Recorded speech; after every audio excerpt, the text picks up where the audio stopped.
Imagine being locked away, not because you're dangerous, but because you're inconvenient. In Victorian England, insane asylums weren't just for the mentally ill. Women who read too much, men with epilepsy, or even teenagers who talked back to their parents could end up behind locked doors for years.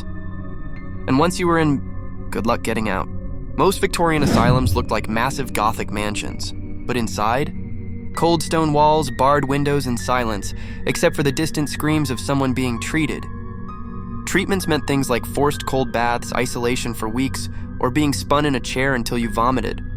That was called the rotating therapy. Doctors believed it would realign your brain.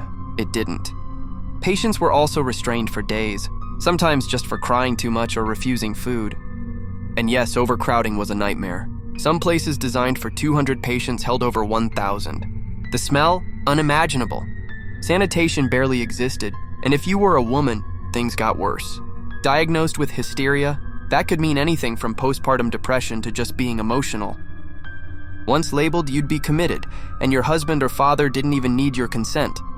Even worse, many never left. Not because they couldn't, but because they were forgotten. Abandoned by families, their identities reduced to numbers, their stories lost in dusty records. This wasn't a horror movie, this was real. A system meant to help became a prison of silence.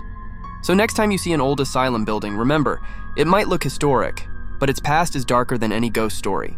If you found this interesting, give it a like, drop your thoughts in the comments, and don't forget to subscribe for more stories like this.